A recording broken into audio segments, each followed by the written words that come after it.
ஒரு அடர்ந்த காட்டில் அரக்கத்தனமான வேடன் ஒருவன் இருந்தான். அவன் பசிக்கு சாப்பிட மட்டும் வேட்டையாடுவதில்லை. அவனுடைய முழு நேர பொழுதுபோக்கே வேட்டையாடுவதுதான். அவனை பார்த்தாலே அந்த காட்டிலுள்ள பறவைகளும் விலங்குகளும் பயந்து ஓடி ஒளிந்து கொள்ளும். பறவைகளும் விலங்குகளும் அவனை கண்டு பயந்து ஓடுவதை அந்த வேடன் பெருமையாக நினைத்தான். எந்தவித இரக்கமும் இல்லாதவனாக வலம் வந்தான். காட்டில் சில சமயம் சினையாக இருக்கும் விலங்குகளை கூட அவன் விடுவதில்லை. அவனுக்கு அந்த காட்டை விட்டால் வேறு எதுவும் தெரியாது. அவன் ஒரு நாள் வேட்டையாட தேவையான பொருட்களை எடுத்துக்கொண்டு காட்டுக்குள் வந்தான். அவன் வருவதை பார்த்ததும் அனைத்து விலங்குகளும் பறவைகளும் தலைதெறிக்க ஓடிவிட்டது. விடாமல் அவைகளை துரத்தி கொண்டே ஓடினான். எதுவும் சிக்கவில்லை. அதிக கோபமடைந்தவன் அம்புகளில் விஷம் தடவி எய்தான். அவை அனைத்தும் குறி தவறிவிட்டது. அதனால் அவனுடைய கோபம் வெறியாக மாறியது. அந்த நேரம் ஒரு முயலை பார்த்து விட்டான். வேகமாக கத்திக்கொண்டே அந்த முயலை துரத்த ஆரம்பித்தான். அது ஒரு புதரில் ஒளிந்து விட்டது. அந்த முயலின் கண்களில் மரண பயம் கலந்திருந்தது. அசையாமல் அந்த புதரில் மரத்தோடு மரமாய் ஒன்றியிருந்தது.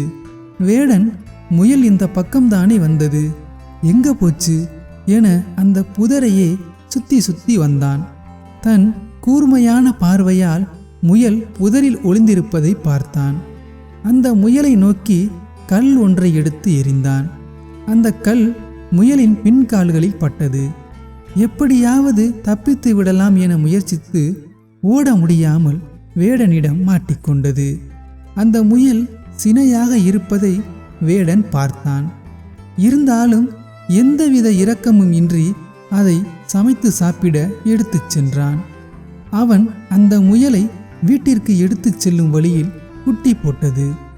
அந்த பெண் முயலை தேடி ஆண் முயலும் வேடன் வீட்டிற்கு வந்தது. வேடன் பெண் முயலை வெட்ட கத்தியை தீட்டிக் கொண்டிருந்தான்.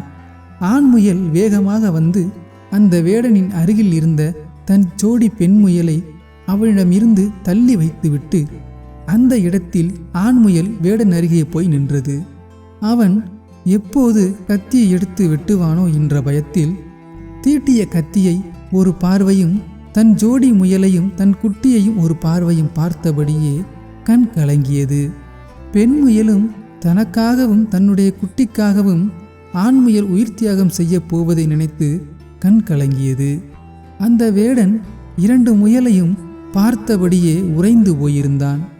அவன் கண்களில் ஓரம் ஏதோ ஒட்டியிருப்பது போல உணர்ந்தான். அதை தன் கைகளால் தொட்டு பார்த்தான். ஈரமாக இருந்தது. அதுதான் கண்ணீர் என்று அவனுக்கு நேரம் கழித்துதான் புரிந்தது. தன் மனதிலும் ஈரம் இருப்பதை அந்த வேடன் அன்றுதான் உணர்ந்தான். அதுவரை தன்னை ஒரு அரக்கனாகவே நினைத்தான்.